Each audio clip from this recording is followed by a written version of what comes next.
Hello and welcome to the Scuttlebutt Podcast. Our guest today is Joe Cardamone. Joe carries a variety of titles, everything from Army and Air Force veteran, a founder, actor, screenwriter, and photographer.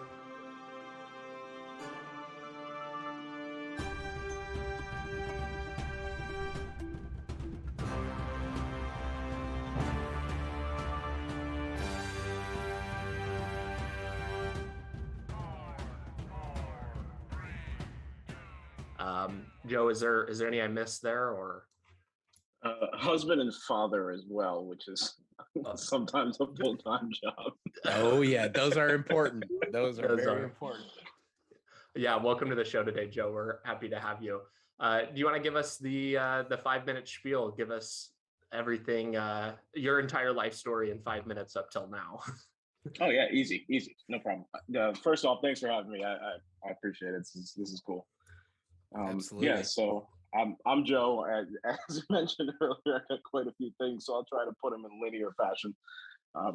I've always been creative, but I never had an outlet. My parents were always like, "Oh, that's cool, great drawing, good doing this," but get a real job, So I just had that real job aspect in my head. Go to college, work at a desk for a company for 30 years, get your pension, and retire. So with that mindset, I went to high school, horrible student. I was he's amazing when he applies himself, but he doesn't apply himself. That's the biggest diss ever. Like, it's so backhanded, it's ridiculous. Joe, this is supposed to be about you, not about me, for the record. I'm in this tweet and I don't like it. Right.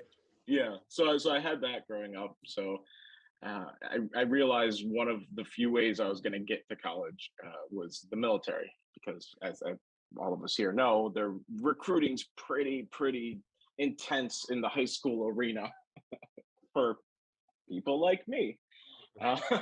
For people who are great when they apply themselves. That's right. Right. There's a lot of forced application in boot camp and it's cool. So yeah. So I went through high school, didn't do great, I skipped school a lot, all that stuff. And then when it was time to go to college, we can get into this later, but I actually dropped out of school in 12th grade with 3 months left of school because I had a job and I was like, I'm not learning anything. I don't need this anymore. And then 3 months later at graduation, I was like, what's wrong with you, man? Like what? So I went and got my GED, which is I was like, why would you do that to yourself? Why would you anyway? So I did that, got my GED, and then one day I was just sitting there. I was like, what am I doing? Like I haven't, like, if I'm looking back at my life right now, and I think I was 20 at the time, so it's one of those, like, my life at the time, I'm basically all my life experience, you know. Exactly. Yeah. What have you done with yourself? Like I'm 70 on my deathbed, right? But I did. I had that moment, and I was like, where am I headed? What have I done? And so I looked at the military in a few different facets. One was, if I can complete Army boot camp, like that's a huge personal accomplishment.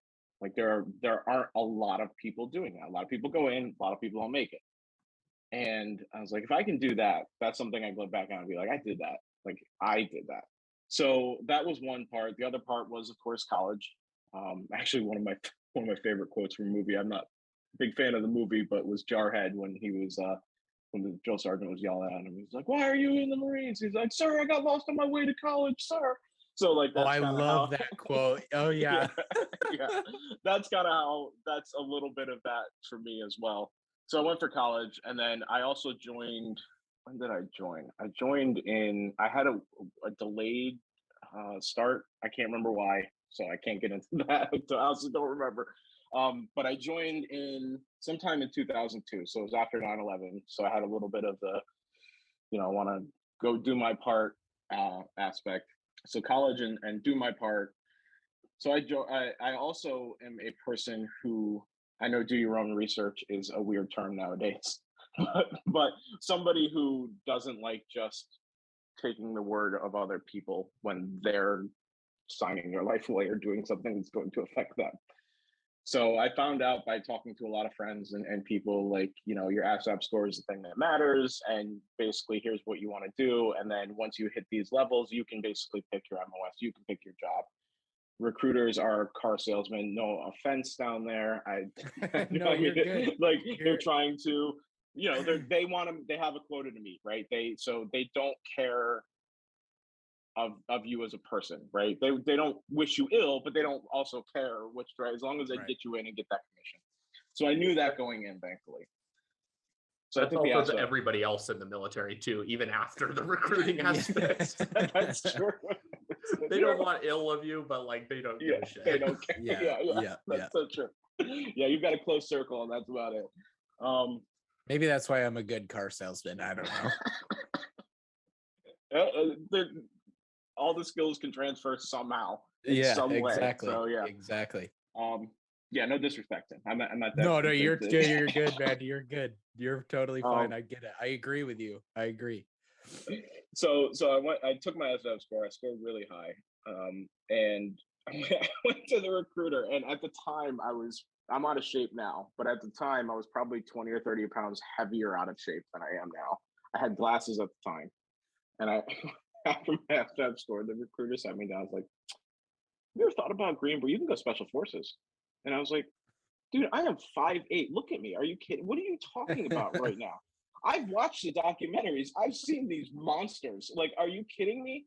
It's like, no. So I literally said to him, "Give me the job book. I will pick. I will look through and look at the details and descriptions." And he's like, "Are you sure?" I was like, "This is what I'm doing.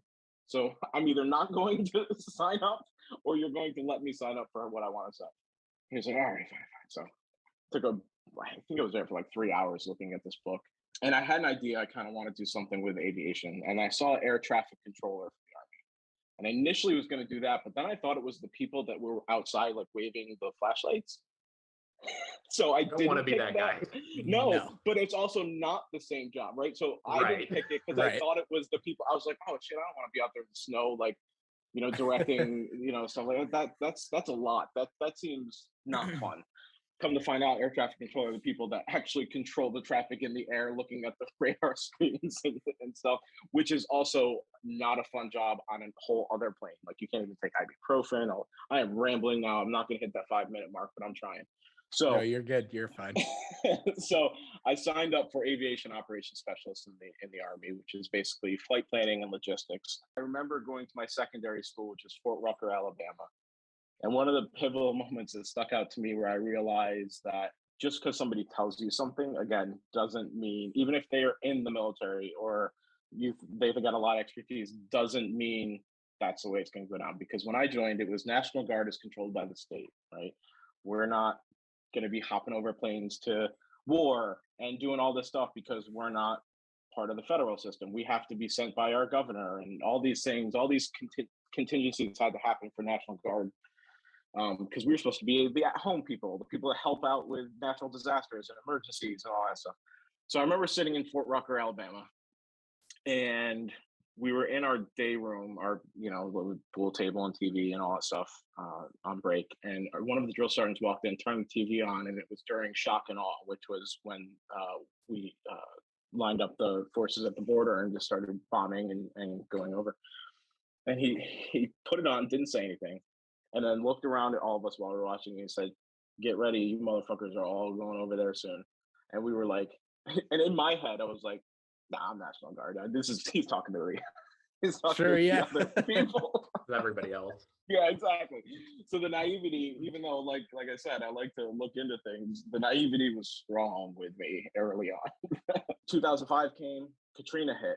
And when Katrina hit, that was our time to be like, "Oh shit, this is what we're here for. We can go down, deliver supplies, help people, evacuate people. Like, we've got helicopters. That's what the utility helicopter is for, right?" So they asked if anybody wants to volunteer, and I volunteered right away. I was like, this is great. I can actually like do something positive here. So I signed up while we were waiting on the official orders to come down, and order for deployment to Iraq came in at the same time. And because it was war, that took higher priority than helping out, our fellow countrymen. So They didn't just pull the old switcheroo on those. Oh, he put in a request. I think he meant this other thing. So almost that's a little part. That's kind of part of it. But so I called up my sergeant and I said, "Hey, listen, I want to go help out for Katrina. I want to do that, but this order came in. I don't want to go help out for Katrina and then immediately come home and immediately go to Iraq." And she was like, no. We've got you on the Katrina mission. You're going to help out with there. We want you there. You know, I was like, okay. And a little caveat to the switcheroo aspect there is when you are National Guard, they can't deploy you as a sole person. They have to deploy you as a unit. That is a rule, at least at the time.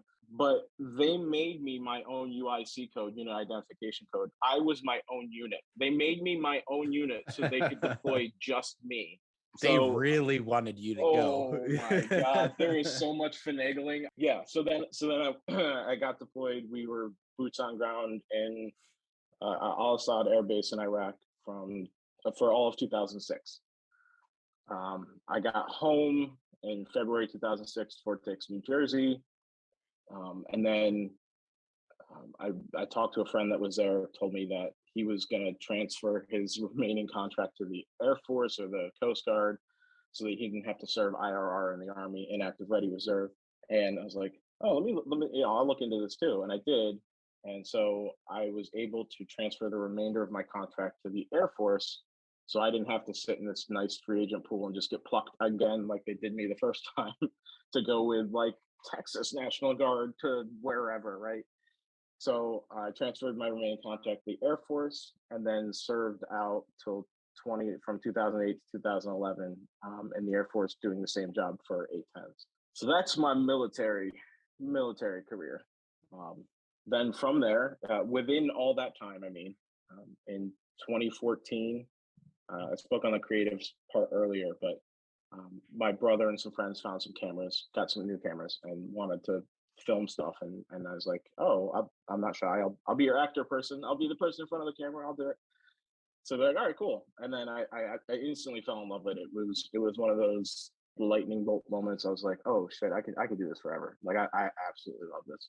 So I threw myself headfirst into it. I YouTubed everything. I was, practicing quote unquote as much as I could on my own. But you need a scene partner. You need something.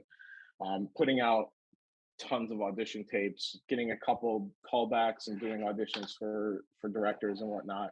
And I realized that I didn't like waiting for people to give me a job. So I started my own production company with some of those same friends and my brother so that we can film our own stuff. We got to create what we wanted, film what we wanted, when we wanted it, with who we wanted. So it was nice to have that type of freedom and control. So started the production company. And then from there, I realized that I, as an actor, needed people's words to say. So I learned screenwriting and then did screenwriting and wrote a bunch of our short films and then some other things I did. While that was going on, I got a camera for Christmas.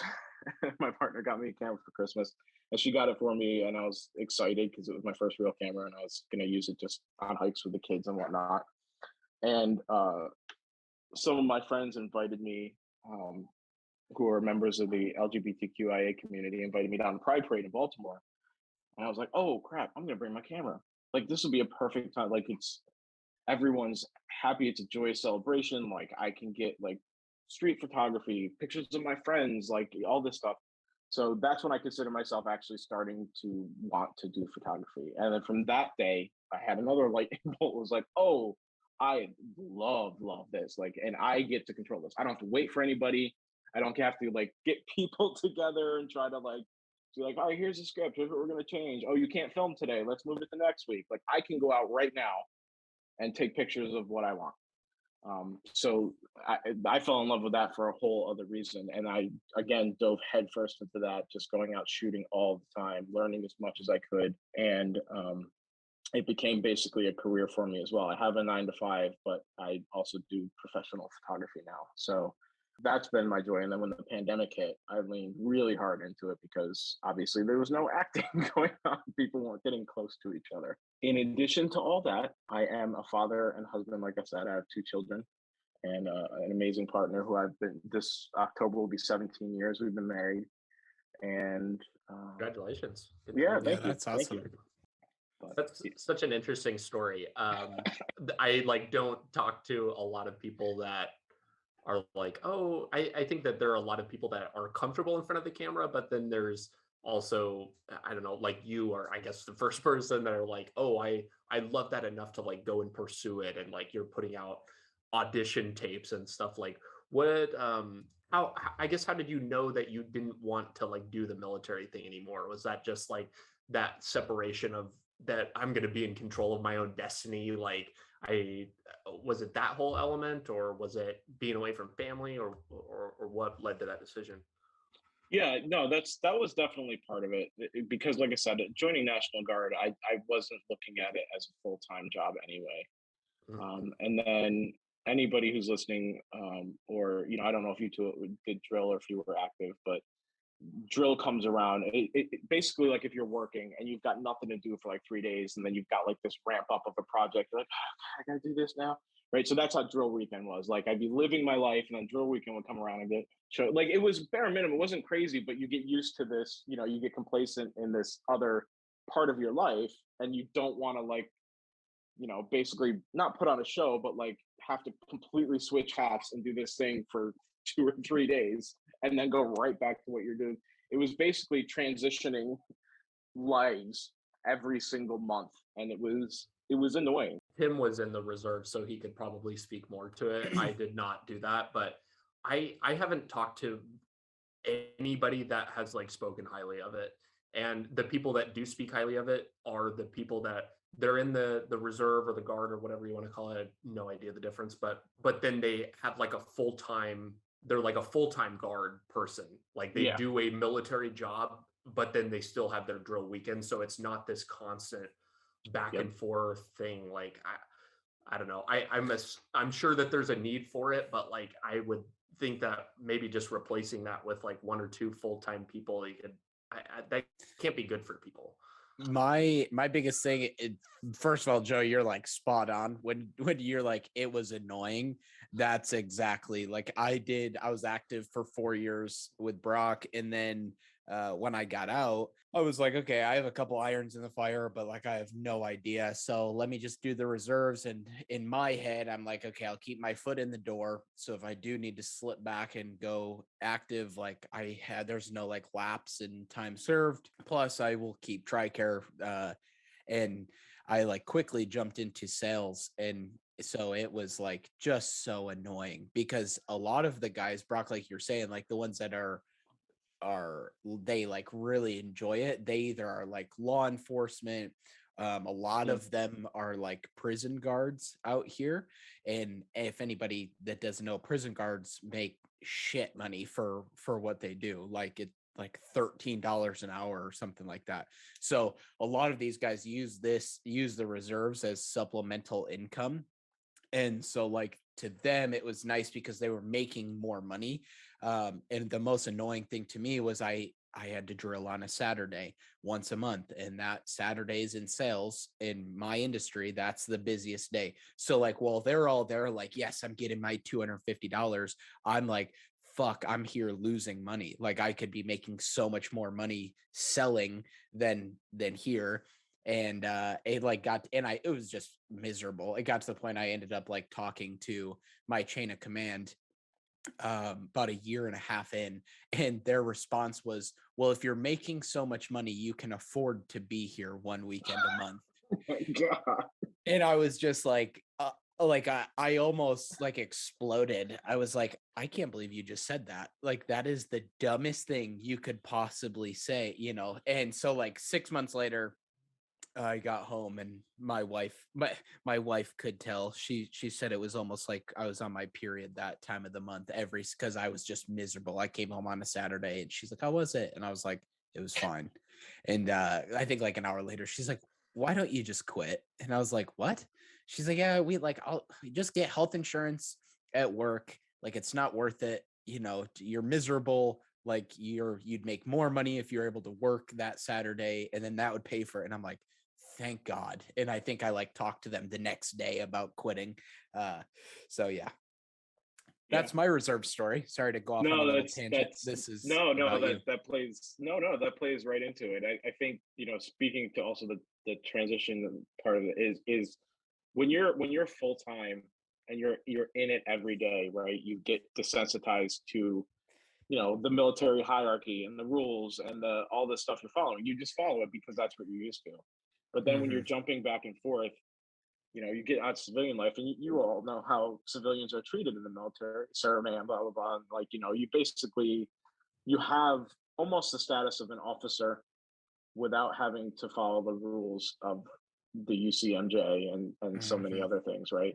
And so you're out in the real world living that, and then you go back this 1 week in a month, and I was a private. It's like, well, your ideas don't make sense because of your low rank, and it's like, well, that's not how things work. Like, what are you talking about, right? So that was the other part that was just detrimental to my same thing, Tim. I was just every week, every time I drilled, I was like, oh God, life is horrible.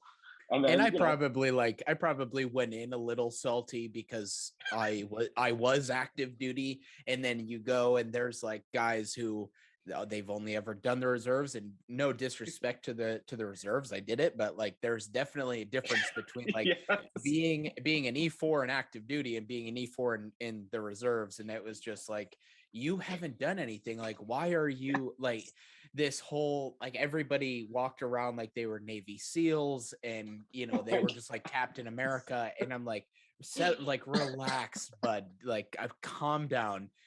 In the Navy, calling somebody shipmate is like not a good thing. Like shipmate is, I would say, like a derogatory term. And I'll never forget it. One time this E4 called me shipmate like down the hall because my boots were like all jacked up, and they were my active duty boots. And he's like, shipmate.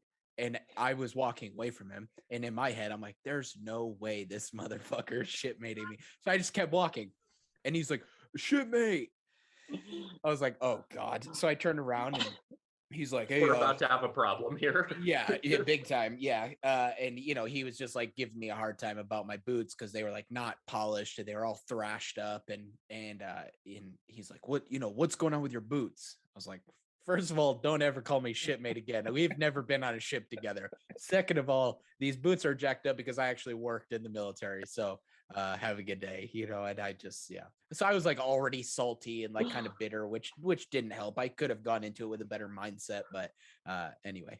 One of the things that took me a long time to learn was that helped me actually when I got home from deployment years later was, other people's stories are their stories, right? Like, they have their problems, and those problems are valid in their lives because it's all about perspective. If they haven't experienced X, Y, or Z, you can't project your X, Y, and Z onto them, right? To hold them accountable for your own, what you've been through. I'm interested in this dynamic of how you're internalizing all of that stuff, like from the military. You're running into people that don't have perspective, and this is like kind of a classic entrepreneur story. Like, you're in this place where like, I'm so misunderstood, like, like a 2000s like emo song, you're like, nobody understands me, and like blah blah blah. And you kind of like go into filming yourself, and like you're doing the YouTube channel, and as you're starting to do that, did that give you that sense of like empowerment back, or like did you feel like you were back in control of of your own like life, I guess, as opposed to I don't know, having it in somebody else's hands? No, that's a good question. Honestly, like, I don't, now that you asked it that way, I don't think I've ever thought of it that way, but I'm sure that was a huge part of it. Part of the reason why, like, I think I mentioned earlier with photography, why I love it is because I get control of the creation. When it got into creating my stuff, I think it helped me because I internalized the ability to take on things I wanted to create on my own, have control over those creations. So I'm not sure if it's attributed to the military or if it's just something that I had before and the military kind of just stuck with me because we were in that limbo space and I didn't have to go too far one way or the other. Yeah. But so it sounds like you were doing like some creation stuff with like your own videos and whatnot while you were still in, and maybe the guard aspect of that allowed you more time to be able to do that. I've never really quite been able to determine what this feeling is, but my entire time in active, I like literally felt like I couldn't even have hobbies. Like there just like wasn't, it just felt like there was just this oppression kind of. I don't, that sounds really dramatic, but like, oh, I can't do anything. I mean, I still came home every night and, did all of these things and sort of carried on this life, but like the military just came to dominate my identity. And I felt like I had no outlet that was like myself. So my camera photography came after I was completely out of the military. So I Okay. did my own stuff, and so I was like, I would sketch and draw and drawing, but actually, no, I fit into your bucket completely with that, Okay. because I think when you're in the military, with the rules and regulations, and I'll talk on art in general, right? When you're creating art, my favorite thing is it's what I want it to be, right? And that could be uncomfortable, it could be joyous, it could be sad, it could be whatever, right? It's what I choose it to be, and other people can project their ideas onto it. That's fine, but my creation of it is that. And when you're in the military, you have so many rules. You can't talk about politics, you can't, and then not only that, but I feel like you pigeonhole yourself into people seeing you one way, right? Like, oh, they're in the military, so they must believe X, Y, and Z, or they must, this is kind of what they're about. And you have to have this weird, you have to climb up a hill just to get to zero, I think, in a lot of people's eyes. Or you have to do stuff for your military or veteran community, right? Like that they're gonna appreciate or enjoy. And I feel like that caps so much creation that, like, even if you did have the time, you would start boxing yourself way too far in, because that's the world we're living in the military. There's so many things we can't do that, yeah. How do you think that you overcome that? And like I said, it almost, after I got out, it literally felt like just a ginormous weight was lifted off my back. And all of a sudden, I'm like looking at the same things. I'm like, shit, like I can start a business. I can do like Mhm. this. Like if you would have come to me a few years ago and said, oh, why don't you start a podcast about talking about military stuff or whatever while you're in, I would have been like, oh, I can't do that. And Yeah. so maybe it was an excuse. And like, I want to own like any kind of laziness or whatever excuse that may be. But like, how do you think that people that are maybe in that position and maybe feel capped creatively and maybe not even on the creative aspect, but like wanting to do more while they're in, how do you think that people overcome that? That's a good question. I think $5 first off, question. yeah, it's definitely contextual to the person. I would say ultimately probably getting out, but barring that, I mean, I say that half jokingly, but half seriously. Like you said, there was a release. I felt it. You felt it. When you get out, like there's just a level that you're not carrying this burden or this thing that is kind of pulling you down creatively. But I would say there are other avenues. Looking back on it now, I definitely could have, I could have learned Photoshop. I could have learned video editing. I didn't have to create the thing I was ultimately thinking at the time, but I could learn the tools and the skills and take the time to say, okay, I know I want to do X, Y, and Z. What do I need to do X, Y, and Z?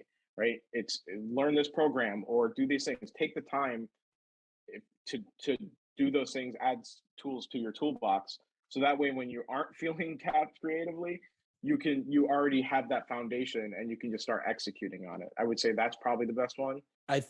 For me, like thinking back on it, because and we were kind of talking before we had started recording, but like for me, like I do the videography thing. I have my own YouTube channel. I stream on Twitch and that kind of thing, and I really enjoy that, and that's something that has always interested me.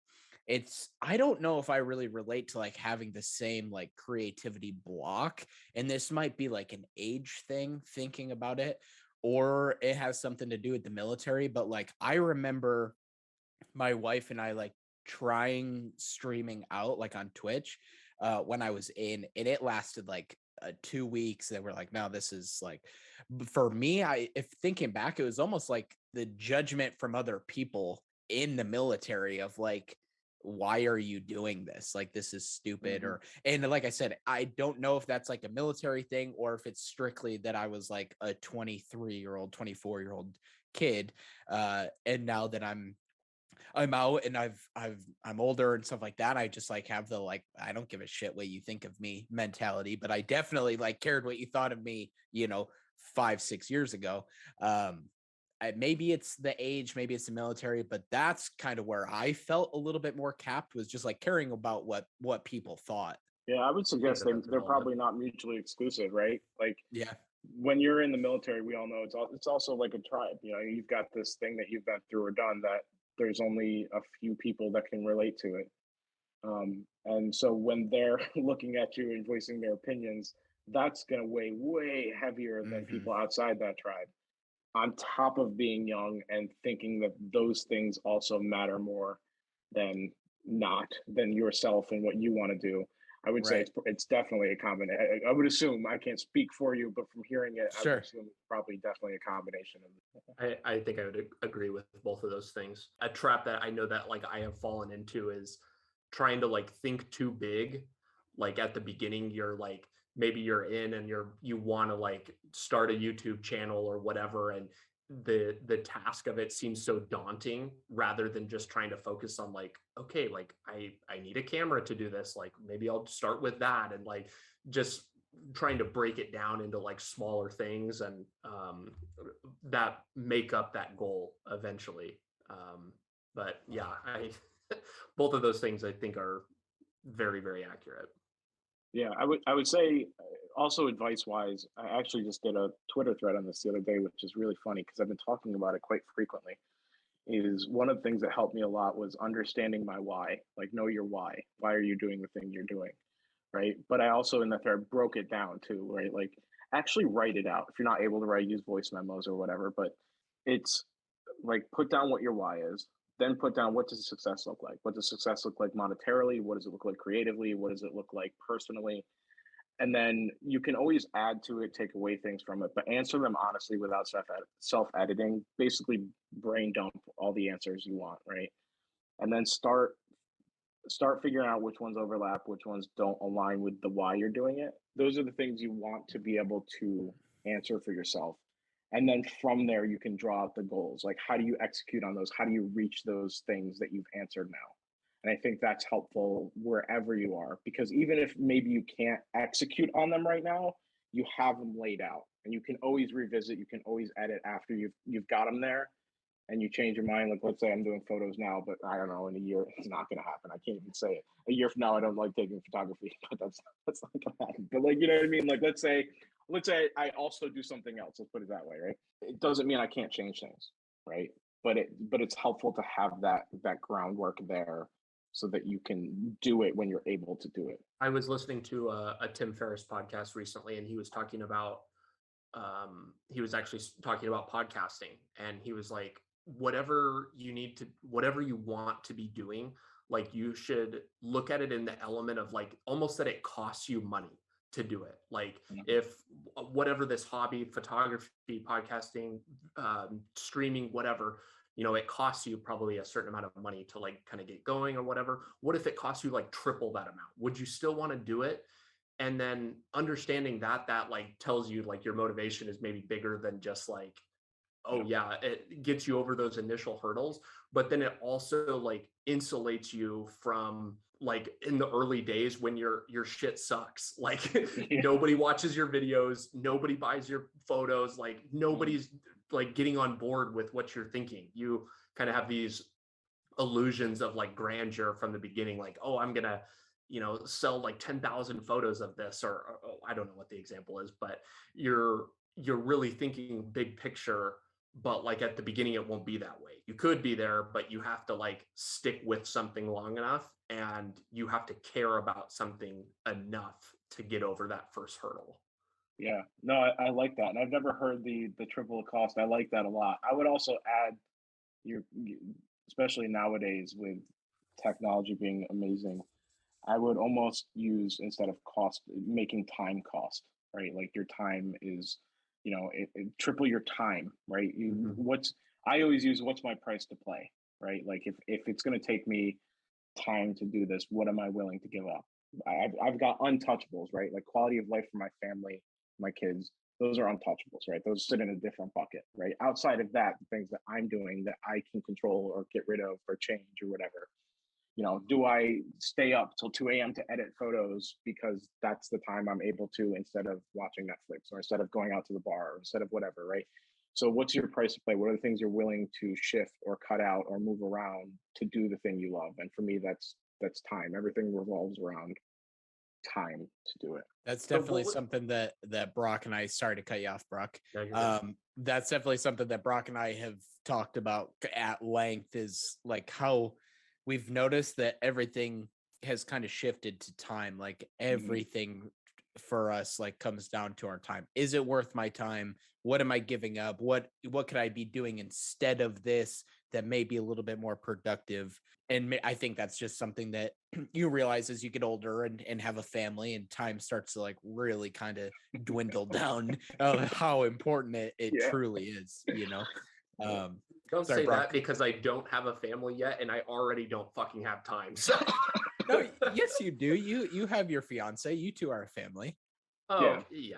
I'm not taking care of any kids. So again, wait, it goes back to perspective though, right? Like you haven't experienced that yet. So it's valid for you not to have the time you're having now, right? Like that's totally, like I didn't see that till I experienced X, Y, and Z, right? Like my partner was going through nursing school, and she, when she was going through it, we were like, oh God, we have no time, right?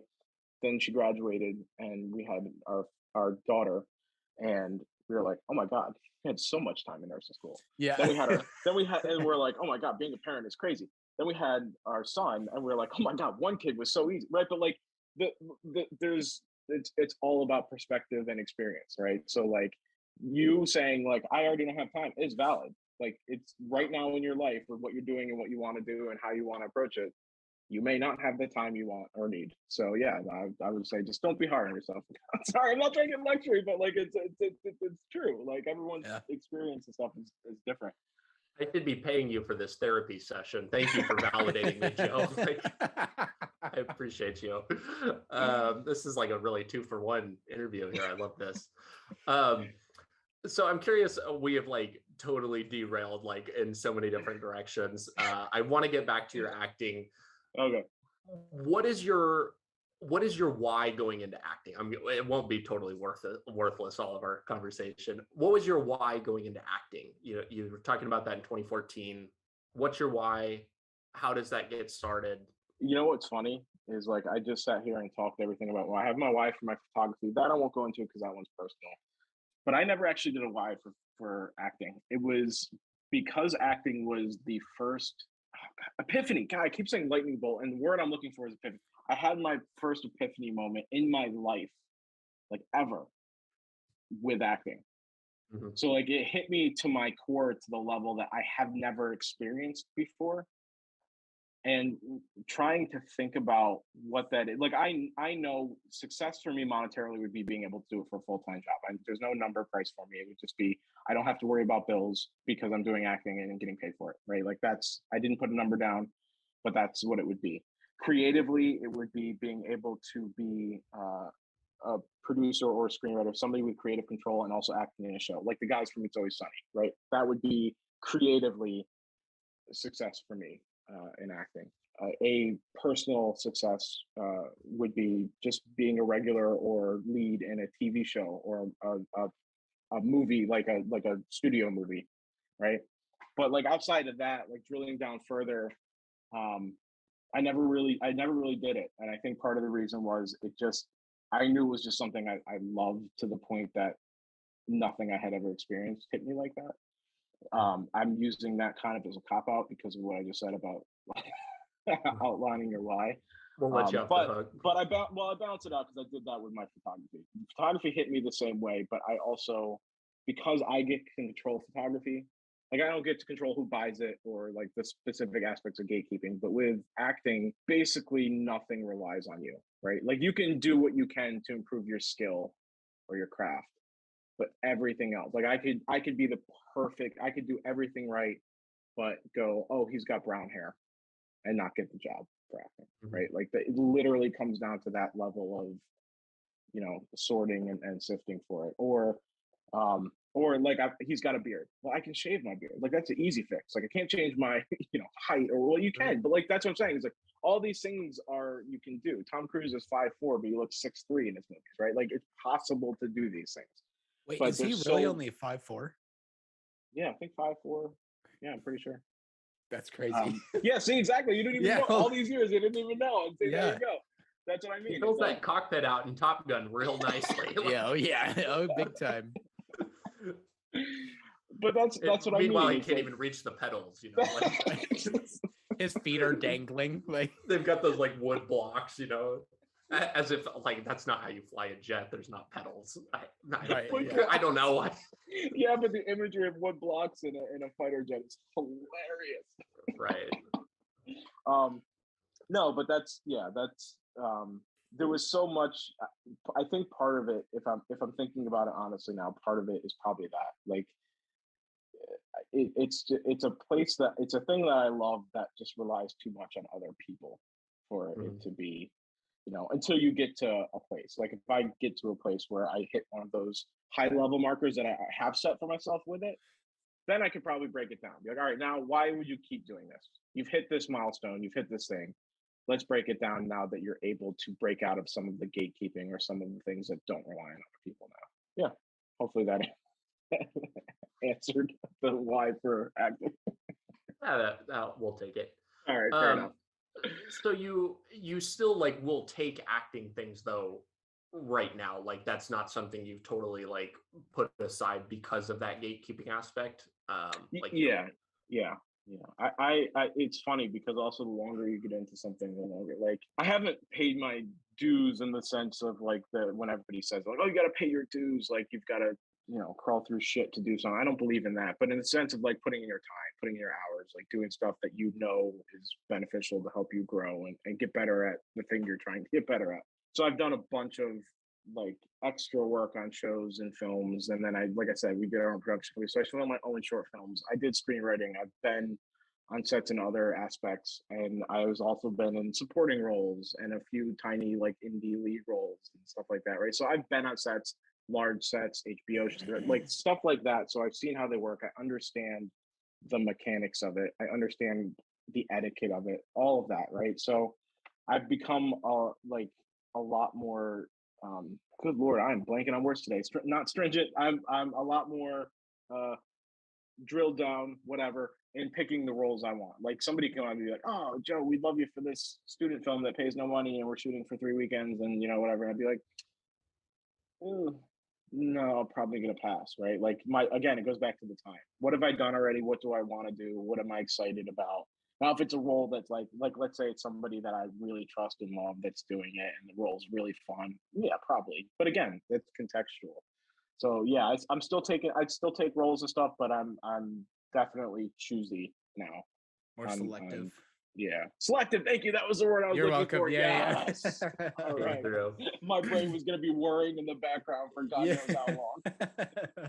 I also had a light bulb moment or epiphany there with that. I was like, selective is the word he's trying to say. One thing I'm curious about, Joe, is so your brother and you said it was your friend both got cameras. And you're like, bet, like sign me up. I'll be in front of the camera. What is that like? So they get the cameras. What does that look like? Like, is it just, hey, let's mess around and like make these little videos? Or was there like a purpose? Like, I know that was what, 2011, you said 2012? 2014. 14, sorry. Yeah. So 2014, YouTube is like starting to kind of pick up some heat. What is that? What's the goal in starting? Yeah. So actually there was, when they first got it, and I said, yeah, I'll be in front of it. There technically wasn't a goal other than them to nerd out tech wise on their new toys they got, right? Sure. They wanted to play with how this looks and like, oh, what can we do with the depth of field on this? And like, how does the audio sound? And so they wanted to just, honestly, we didn't have a script, nothing. It was basically just filming little vignettes of nonsense like that had no story or purpose. It was just for them to play and see what they could do with it. But the first real one came, I want to say like 3 or 4 months after that. They played with it. They had a lot of fun. I enjoyed it. And then there was this competition for Bombay Sapphire Gin that they put out for filmmakers, and it was like, come up with a story idea and Bombay will produce it and stuff, right? For screenwriting and filming. We're like, oh, cool. Sure. This will give us a deadline. We can get together. We can actually make a script. We can do this. So we did it. We put together this whole script. We filmed it at my house, did the whole thing. It was awesome. I loved it. It was so much fun. We didn't read the fine print. Bombay just wanted the premise and like a short summary. They didn't want to film. They didn't want anything else, just the premise. And if they liked the premise and idea, they would produce it for you. So we went through this whole thing, this large scale thing, got everybody together, produced it. But like, it helped me. It helped solidify me loving it, but also like us saying, oh, okay, to go further with this, if we want to keep doing this fun thing, like, we need to have some kind of structure around it too, right? We need to write, we need to edit, we need to like get people on set at certain times. Something like that, it like gives you, like, being in the creative space, or like doing sort of any sort of like videography, acting, photography, like anytime you have like a, hey, here's my goal, here's your project, like, we need to do this, that is a like a cool feeling, especially when you go from just kind of like dinking around on a camera to like, oh, this is what I need to do, and like, I need it done by, I need it done in 3 weeks. So was it really so much like for winning the thing, or winning that competition for Bombay, or was it more so just like, we have something we can do, like, this is legit? No, it was the second one. We didn't want to like cut ourselves off at the knees and say like, we're not gonna win. Like, we were like, this is a great idea, let's throw our hat in the ring. Like, I've always, even before the military, everything, I think it's something my father instilled in me, but like his whole thing was make them tell you no, and basically revolving around like, do what you can, don't say no to yourself, right? Like, don't put yourself out of the game. So I've always been a fan of just trying it, or reaching out, or doing it my own. And then, if I reach out to a bunch of companies and people saying like, hey, I'd like to do a photo story of you. They're either not going to answer, they're going to say no, or they're going to say yes, right? Like, those are my 3 options. If I never send it, it's always going to be no. It's a no risk, high reward situation. Yeah. And then I've done what I can. Like, the only thing I can is reach out to people, like do my work also. But like, the only thing I can do is reach out, or try to talk to people, or try to connect with them, or whatever, right? And if that doesn't happen, then I've done what I can. So. You hit on something there that I think Tim and I both, and you probably understand and feel as well, as especially something in the creative space, is that you can spend so much time like reading and like listening to podcasts about how to do things, that it like just, it's all consuming of just like, you think that there's going to be this epiphany, the lightning bolt moment where all of a sudden it's just like, oh, it's clear how to do this. And the reality is, it just isn't. That is not what happens. And the way that you learn how to be a photographer, you go take some pictures. You can read till the cows come home about cameras and like angles and like all these things, but the way that you actually learn how to do it is get better. Admittedly, I probably listened and read stuff about how to produce a podcast for 6 months before like we actually did this. And finally it just got to the point where I was like, I just need to do it. And that, getting over that hump, is like, it goes back to the why thing. Like, you're working through it, you want to be better, and you would do it even if it costs you money, and like, you'll figure that out very quickly in something like this. It's a balance too, right? Like you said, like reading all the podcast stuff, right? Like there's value in it as well, right? But like the thing you don't want to get sucked into is thinking you're doing it because you've read so much, right? Like conflating the fact that you're learning to the thing that you're doing, right? And I think that's me. I've run into that plenty of times, right? I've diagnosed ADHD as well, so like I fucking like run headstrong into everything, be like, oh, I gotta buy this, but I'm like, I've got this sitting here that I've never attached to my computer.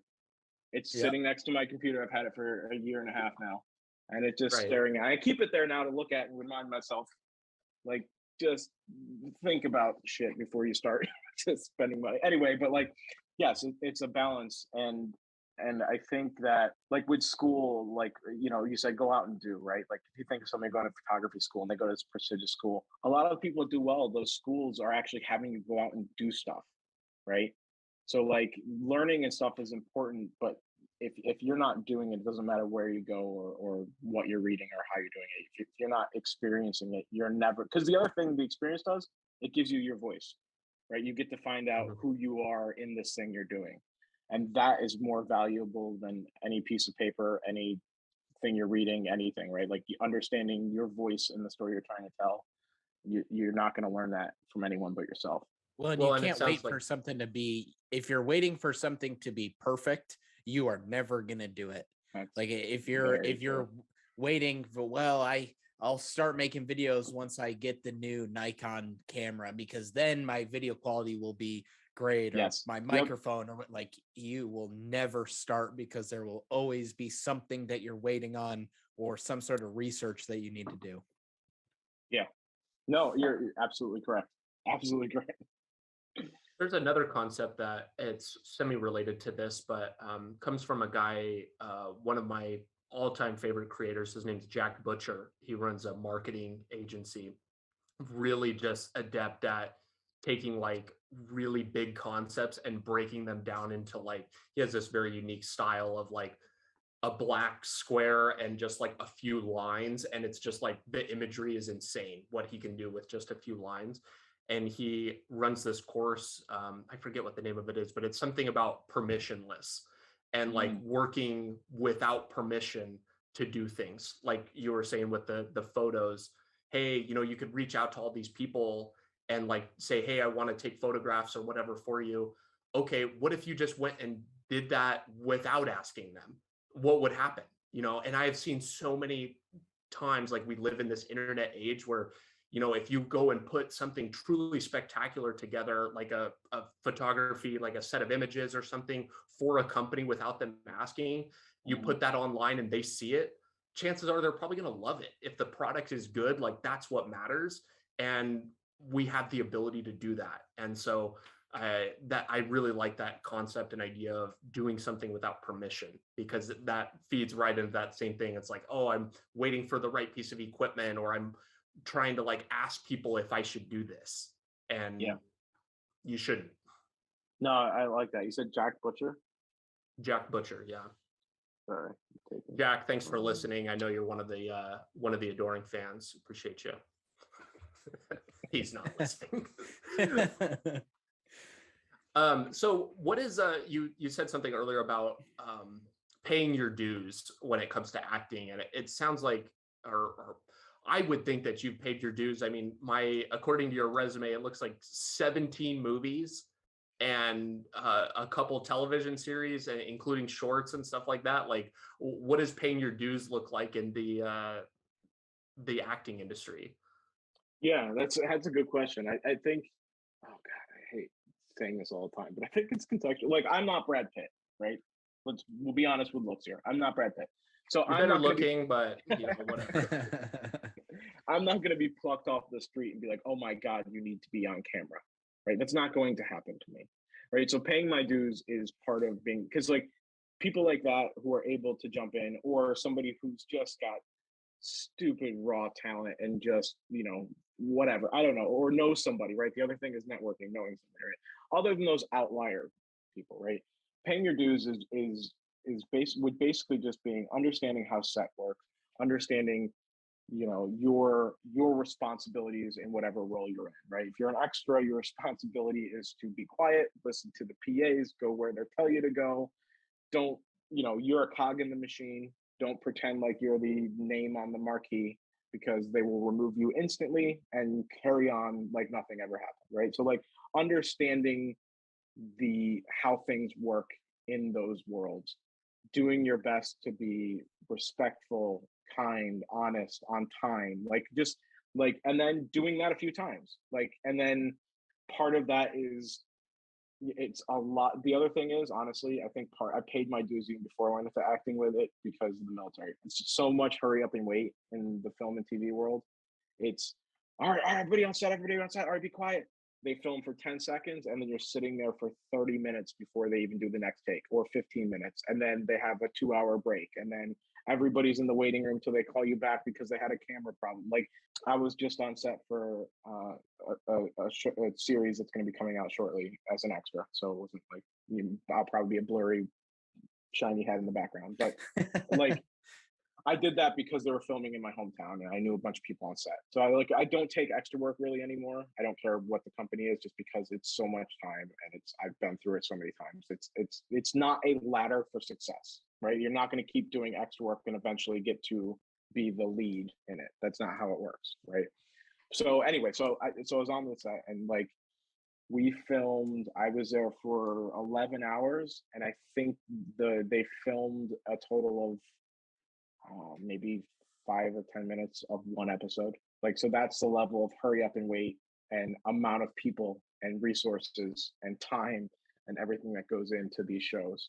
So I would say, so that was a little rambly, but like putting in your time is basically just like it is anywhere else. Doing the work, understanding where you fit, where you want to grow to too.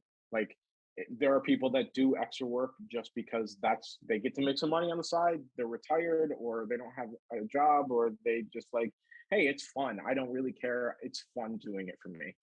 Then that's fine. Like, do that. That's amazing. But if you want to get to another place, then learn from the greats, right? Watch YouTube videos, practice with your friends, start a production company, film your own short films, right? Be on set as much as you can. Again, it goes back to doing the thing, right? Paying your dues is basically how much time, passion, energy, money are you putting into the thing that you want to do? And then that level is going to be different for everybody.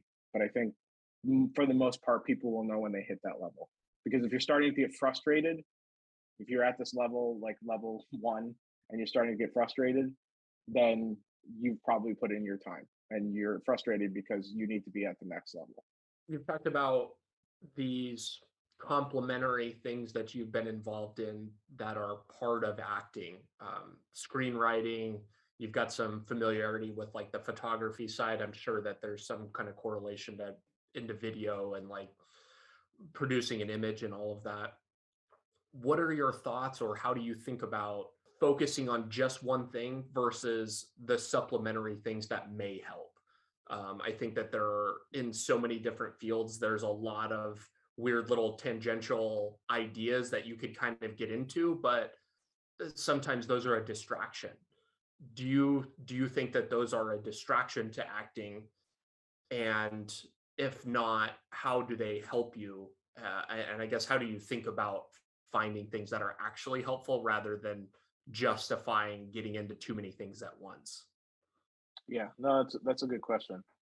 For the ancillary things within acting, I got into those out of necessity, which I think like it puts me at a different level. Like, I didn't go into acting and say, I'm going to learn screenwriting, I'm going to learn line producing, I'm going to learn blocking with like as an AD almost, I'm going to learn acting all at the same time. It was, I'm going for acting. And then out of necessity, because we had 5 people on our set and like 1 or 2 people were like, nope, I'm just filming. I can't do anything else. I don't want to. I don't know how to. I was like, well, I'm not shutting this stuff down because we can't have somebody say, stand here, let me look how it looks in frame. Like, or I'm not writing, so we're not going to film anything. We don't have a script, right? So a lot of it for me was necessity. But I think overall it helped me because I get to understand being on set is a large machine, and each person does play. Like, you get those cliche things like, we're all family and everyone here does their part. Like, on a film set, that's true. Like, it's actually true. If the lighting person doesn't light right, the cinematographer can't capture it properly. The director isn't able to display the vision. The actors are throwing like every tiny piece really does work in conjunction with each other. It is really a well-oiled machine. So I got to learn those different roles and how they work within that machine. So for me, it was helpful just because empathy and respect.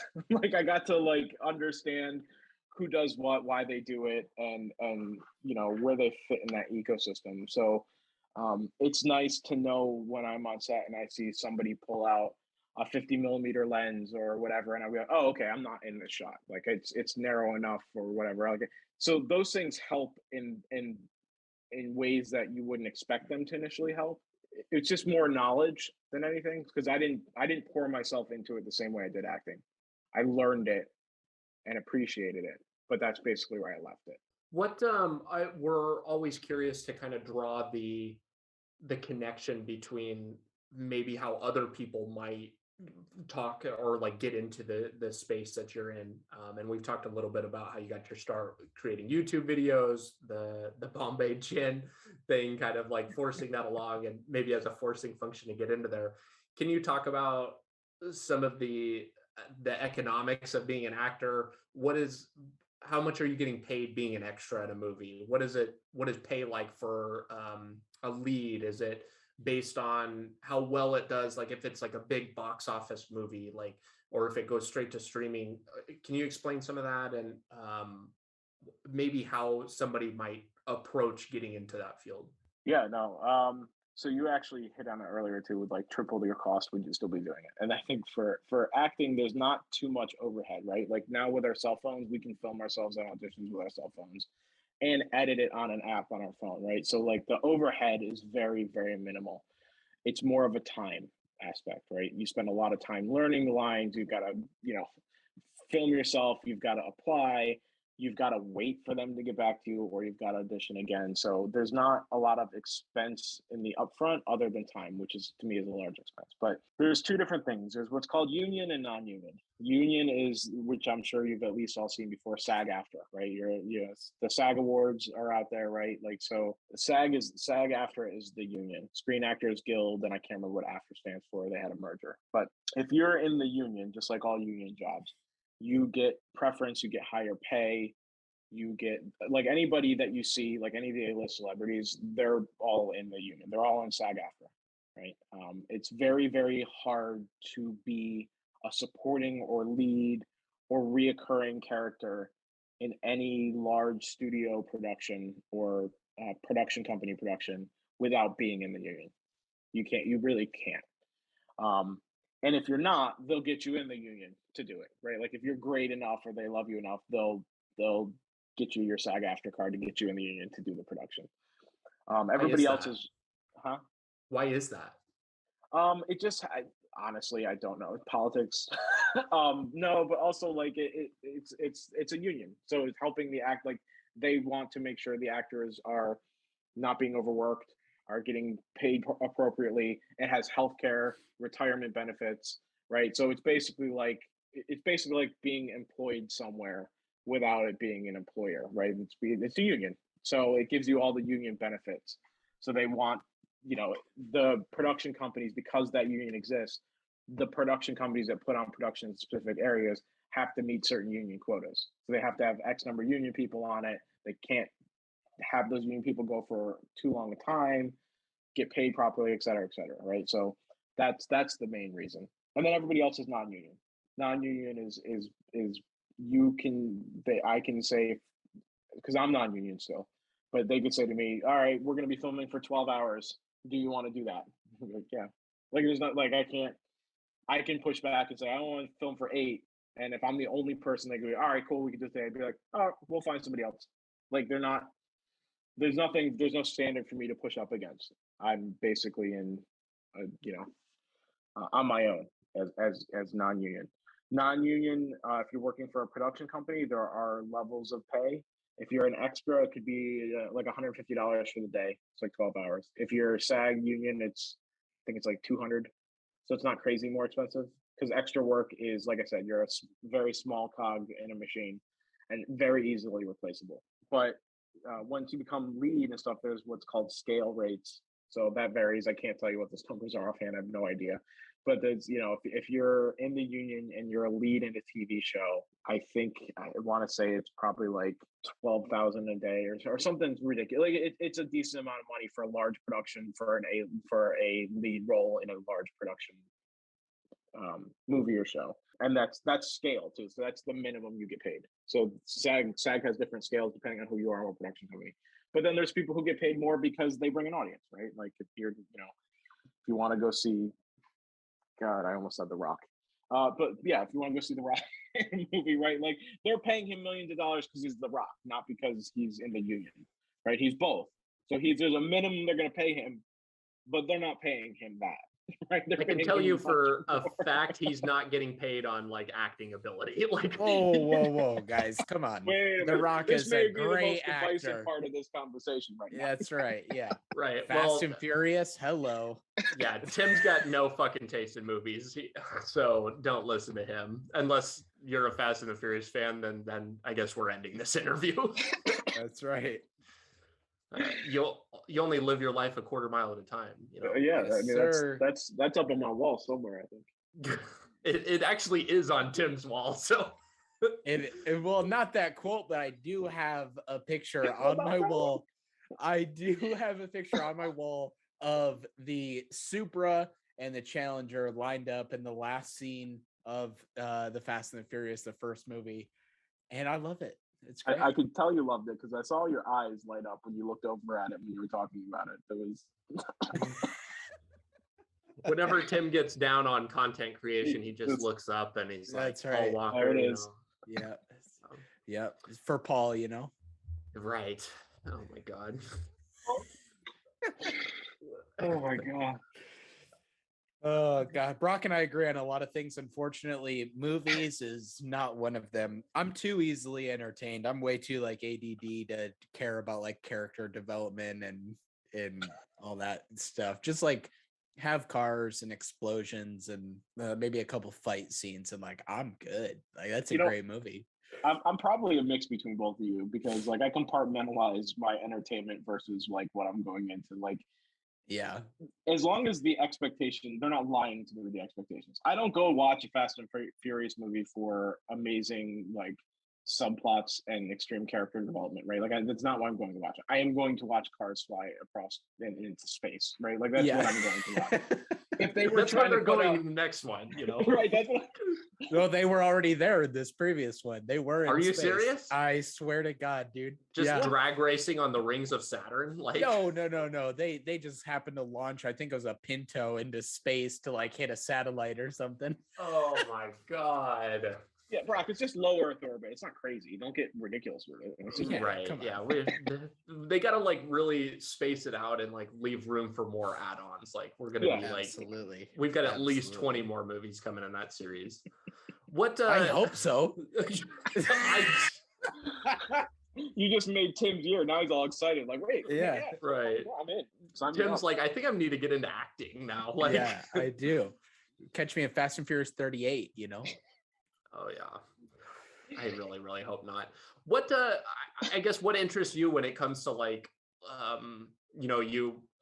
your expectations for like when you're going to watch a movie? What kind of things do you want to be a part of?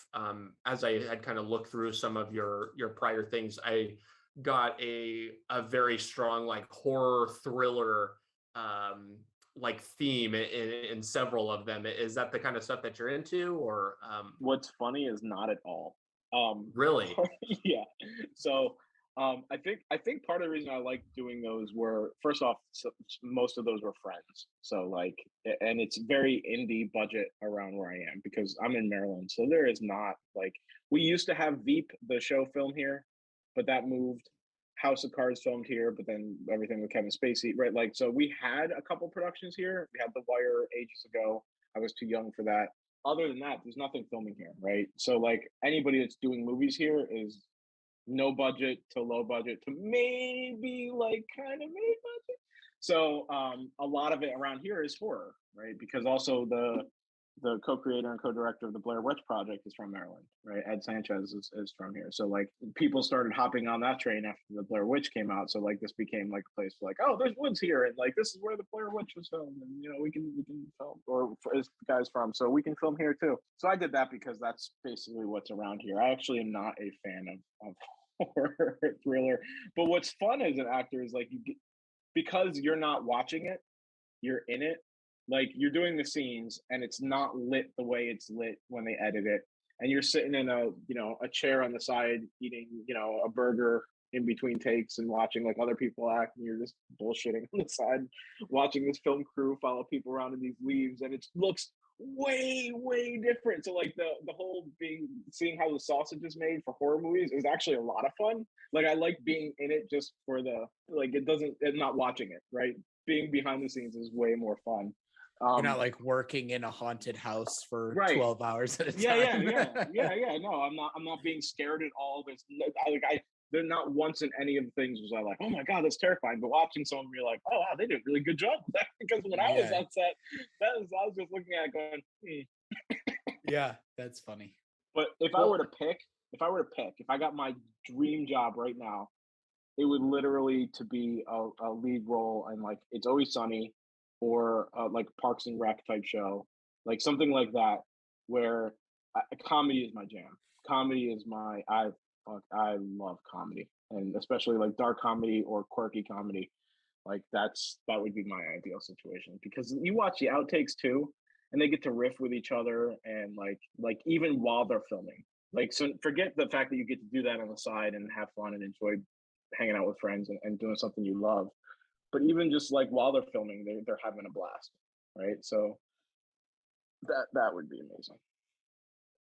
I kind of want to like wrap up the movie talk here so we can talk about some photography stuff, but what is maybe what's a TV show or movie that's like super high on your list in terms of, I'm guessing that you bring a different eye to watching things, like, you know, Fast and the Furious, like you said, you know, you're not critiquing too hard, but you probably bring a different type of creative eye to watching films. What do you think is a TV show or movie that's extremely underrated? Maybe right now that's on, or just in general? One of my favorite TV shows I watched was Luther with Idris Elba. He basically played not Sherlock Holmes. He plays like a mini Sherlock Holmes with Columbo mixed in England. So he played a detective in England, and but not like to the level of Sherlock Holmes. He wasn't like, but that type of vibe. And it's Idris Elba. He was amazing in it. So like that show was really cool. I think it was well written. Sherlock also, I'm a Sherlock fan, but Sherlock with Benedict Cumberbatch, it's not underrated. People love it, so that wouldn't really count. A movie I think people forgot about that I absolutely love, that really got me interested in how the writing works and how interesting it would be as an actor to see was Memento with Guy Pearce. Memento is a phenomenal movie, and one of those movies where, you know, you talk about twists and Night Shyamalan twists and stuff, but one where like just the lack of linear progression and the like how they had to film it and like putting it together too, and like I don't know, that movie is a trip to watch still, even though I've seen it a bunch of times. Memento was probably one of my favorites from that aspect. Yeah, it's a very like you said, not linear or like unseamless timeline, but filmed and produced in a way that is like shockingly seamless. You know, like I would bet you $10 Tim hasn't seen it, and if he has, he hated it. I have not seen it, so I can't speak on it. There's a lot of movies I have not seen, unfortunately. Joe, if we want to talk offline about a little wager on Tim, we can. Yeah, that's fair. Tim, that's your homework tonight. Go watch Memento. Perfect. Look how excited you are, Tim. I know. Yeah, I can't wait. It seems like it'll be a great movie. Especially if Brock says I will hate it, I probably will. So, are there fast cars? Are there fast cars, girls, explosions, anything like that? A tiny bit of each, but not what you're thinking. And then I'm out. It's a no for me, dog. Yeah, not quite. It's no Michael Bay movie. That's for sure. Yeah, that's very accurate. Don't know a lot of directors, but I'll never pass up an opportunity to thrash Michael Bay. I know you want to go off the movie. Did you see there's an ambulance movie coming out? Did you see the preview for that? No. Tim, this is actually right up your alley. The one with who's the main actor in it? Ambulance. Yeah, who's the main actor in it? I think I saw the preview. I don't remember now. Jake Gyllenhaal? Yes. Yeah. Dude, that looks so good. I can't wait to you've got to watch the trailer. Is like I literally after the trailer I turned and I was like, why? Like literally why? Like See, that's so funny because no... that trailer came on when my wife and I went to go see the new Spider-Man, and my wife and I looked at each other and we were like, can't wait. Like that will be good. I can literally just tell from the thumbnail of the trailer that I wouldn't watch it. Like it's literally Jake Gyllenhaal and he's like looking down the barrel of a gun. I'm like, no. But also he pulls these people into this thing, and then like one of the parts of the trailer, he's like, "I'm gonna get you home." It's like, motherfucker, they literally started this thing by pulling me into this heist thing that you're doing, and then pretending to be the savior in it. Like that's not how these things work. Like. To be fair, I feel like I watched the entire movie just on the trailer. Yes, you know what I mean? 100%. All right, let's move on to photography because we're going down a dark rabbit hole here. We've discovered some things about each other. Yes. We're going to be real good friends. One thing that I noticed, we're going to put the link in the show notes so people can go check out some of your really incredible photography. And you mentioned this just like briefly before we started recording, but a lot of the themes that I see in your photography are just like, you really capture a lot of like people. You mentioned that you don't really care for landscapes, and you can talk about that here, but you capture some really, really emotional images and some things that you just like, you can feel it, even if it's just a person and they're just looking at you, you're like, oh wow, like I feel this photo. And so when people check it out or whatever, there's a ton of pictures of like the Black Lives Matter protests. So I'd love for you to kind of talk about how you got into photography and then getting into some of these great shots. Yeah, no. Well, first off, thank you for the compliment. As somebody who does photography, I always appreciate when people can say that and connect with the work. Like that truly means a lot. Yeah, I do want to reiterate in case some of my landscape photographer friends are listening to this. I absolutely adore other people's landscape photography. Like people who sorry do to it well. throw you under the bus. Yeah. No, you're all good. People who do it well astounds me because when I do it, it looks like a potato picture. Like I can't, like I can see it and frame it like how I do all my photos and be like, I see this thing here, let me capture it. And then like I've had like one or two naturey ones that I really like, but like I've never done like a landscape one where I'm like, oh damn, look at this. I've always been like, all right. Well, and that's what I was just about to say. Like, also looking at your photos, there are definitely like a handful of naturey pictures, like the snake. Like you got some here of the water, which are like super well done. So you have some good ones on there, but it is mainly the people. Yeah. And like I said, it's more naturey. It's like, oh, there's this cool thing that happened here in nature or that I saw, right? But like actually like the vistas and the like rolling field. Like I've been to a bunch of rolling fields with like a small barn in the middle, and I captured the pictures, I got it back. I was like, this looks like clip art. What am I doing? What is this? Like this is not but yeah.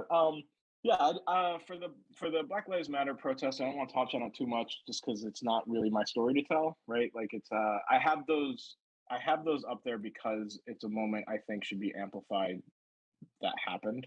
But for those, I would suggest people checking out Black community members that are doing photography in the city to get more on the story of the photography they're doing it, just because it's not, that's part of the reason I put them up is for conversations like this, to be like, hey, if those pictures mean something to you, those were in Baltimore, and there's a ton of incredible Black photographers in Baltimore that you can go check out their work and look at them and hear the story from people that are living it every day.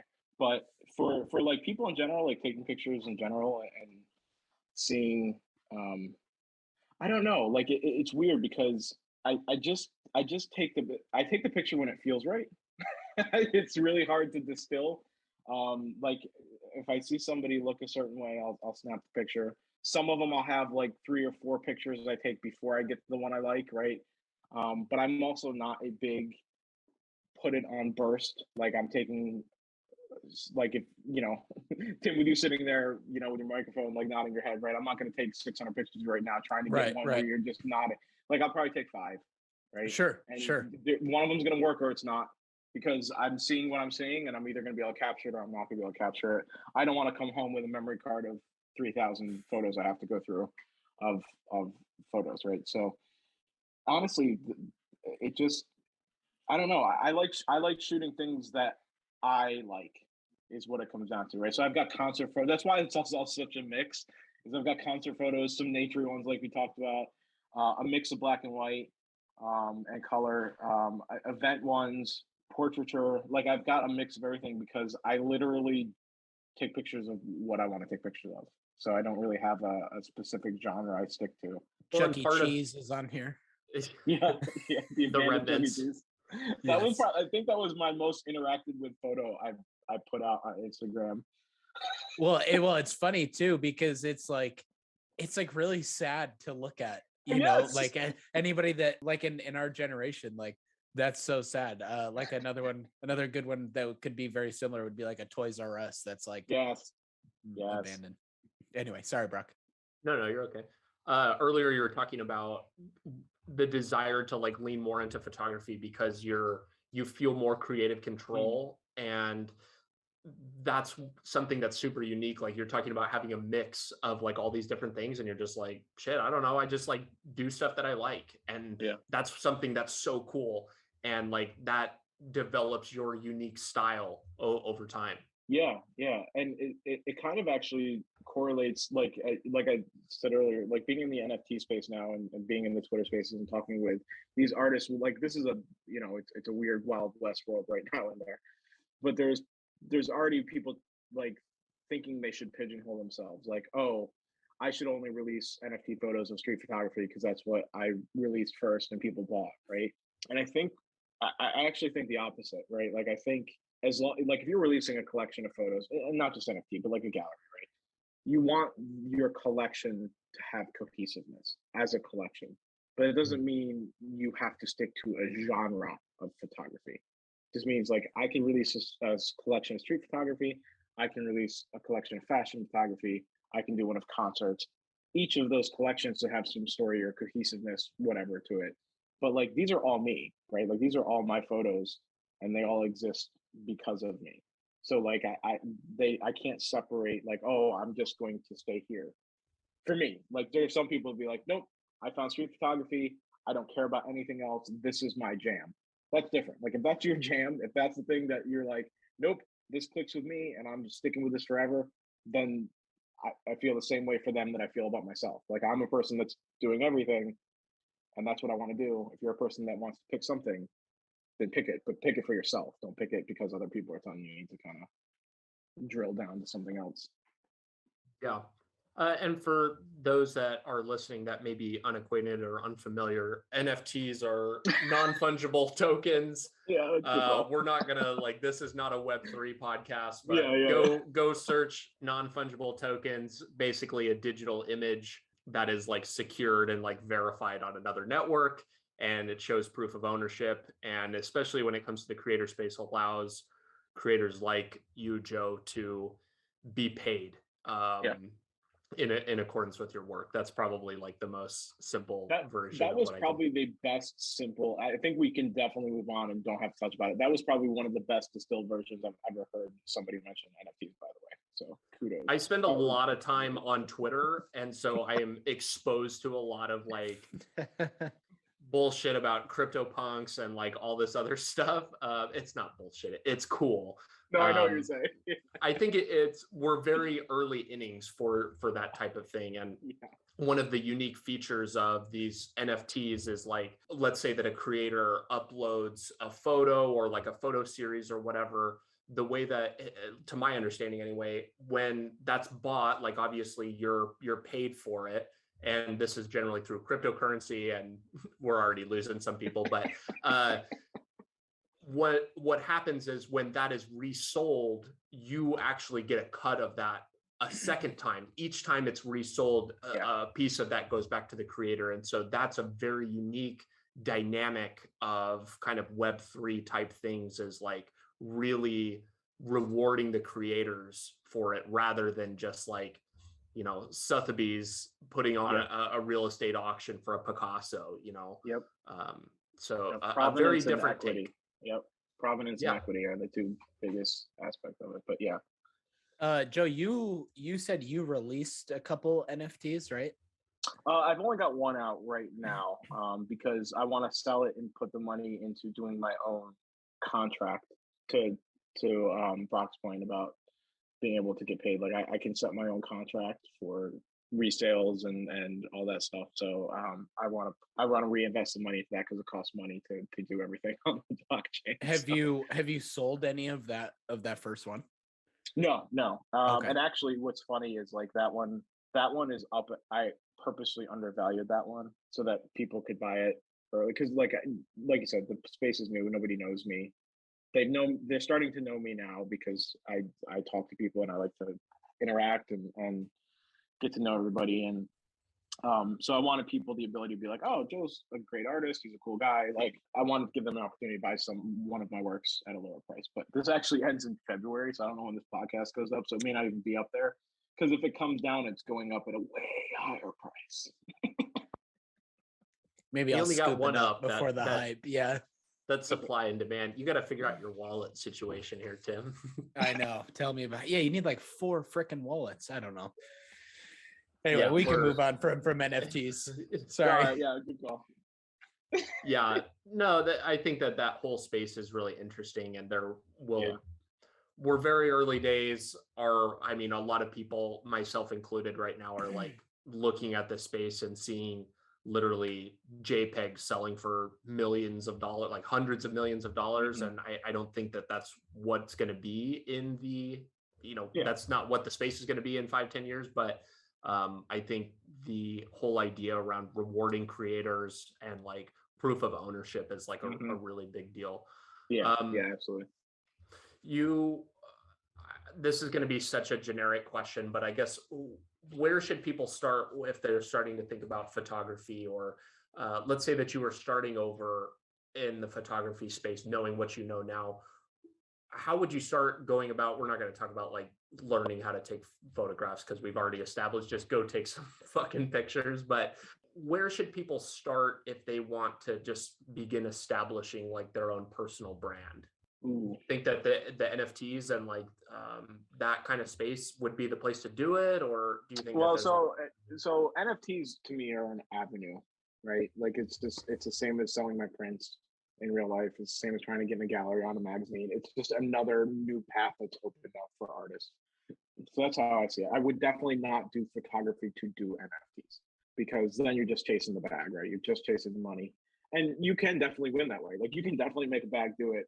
Get your money if you can. That's fine. But like it's not going to be sustainable, right? Like you're because at that point you're basically just a stock trader. So you're not a photographer. You're a stock trader who's doing photography to trade stocks, is basically, which is fine. Like I said, that's what you want to do. But if you want to start out and you want to do photos, I know we already touched on it, but it can't be emphasized enough. Just go take photos. Go take photos.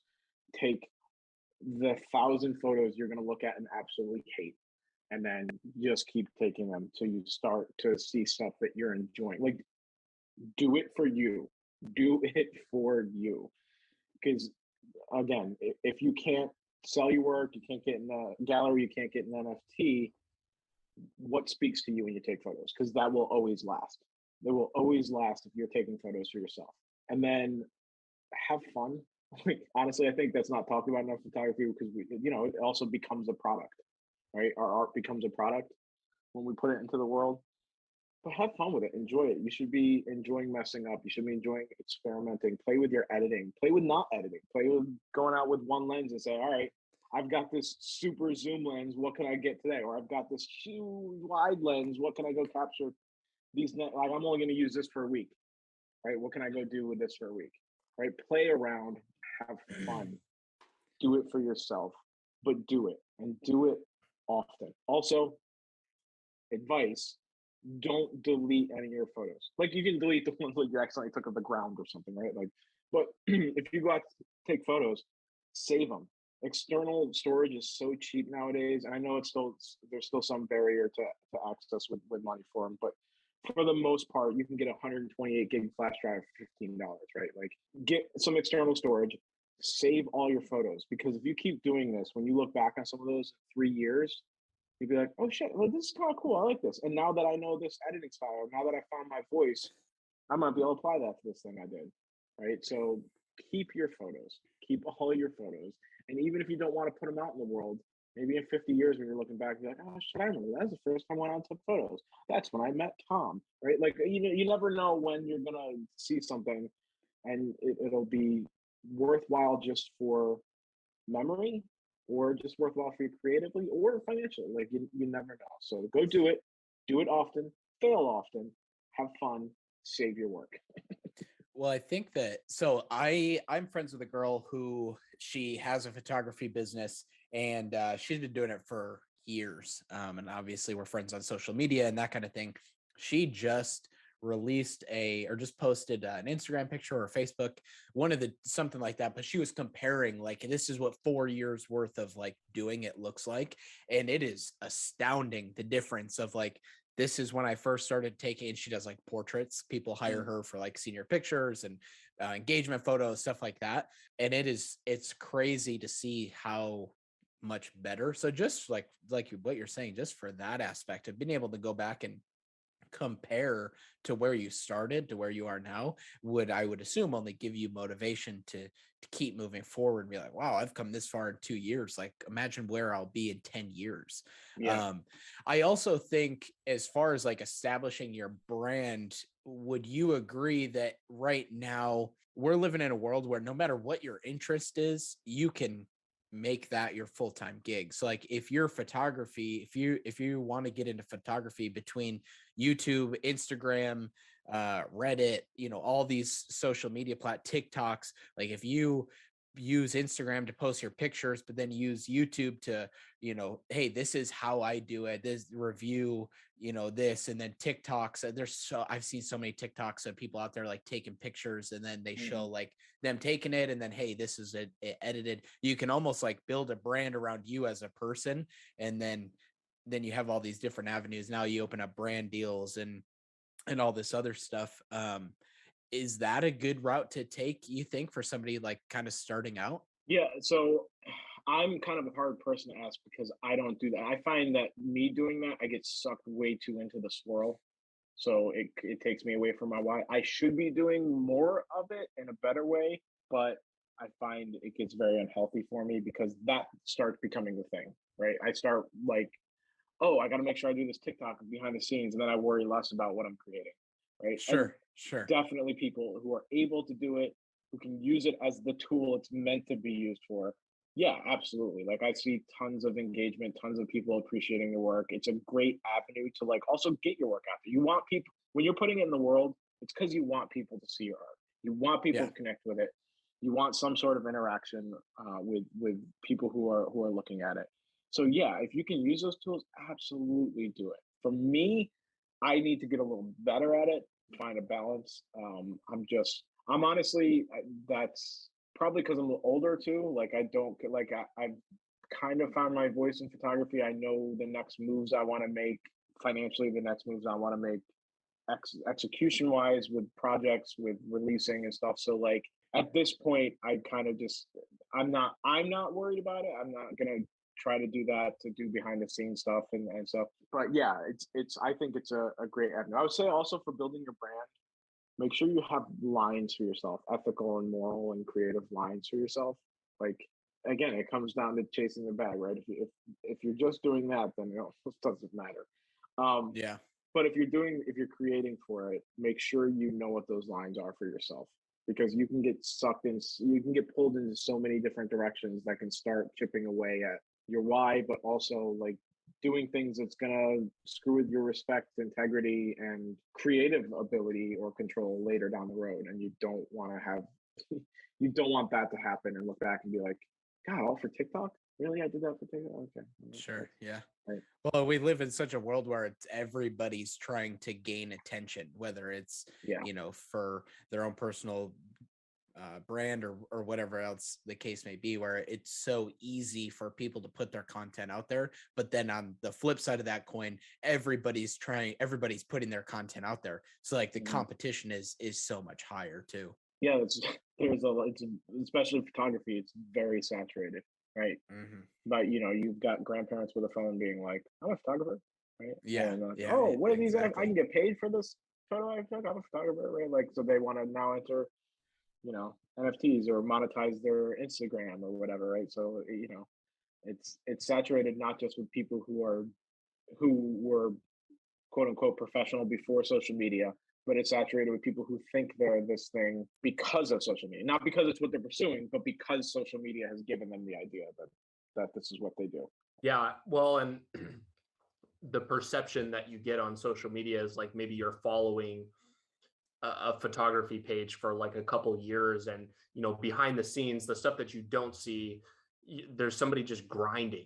That's not their full-time job. They've got this other thing. It's just something they do on the side as a passion project. And then you see they monetize you. Maybe you buy a couple products from them, and then you go down the creative, like maybe I want to get into photography, and then your first thought is the monetization aspect, but you haven't like spent that time, you haven't paid your dues, like you're saying with the acting, you haven't put in that time yet, and maybe your stuff is so good just that you can monetize it right off the bat, but more than likely it's not, and you're quickly going to burn out if it's not something that falls into the category of your why. Yeah, comparison is always going to get you in trouble anyway, right? Like I think I said it earlier, was like other people's stories aren't your story. So like if you start comparing that, like not just the time and grinding, but my experience is way different than so many other people's experience, right? So my story I'm telling or trying to tell or going to tell isn't going to be the same. Regardless, we could take the same picture, the same photo of the same image, but have completely different takes on it, and that's valid and that should be celebrated. So don't compare yourself to what you see other people doing or trying to attain the same thing. Just travel your own path, try to create your own journey, and help out where you can, get help where you can. That's basically the way to compare yourself. You said that you have some ideas about what's in store for you. What does the next couple of years look like for you, if you can share? What are the goals that you have? What would you like to have accomplished, either with acting, photography?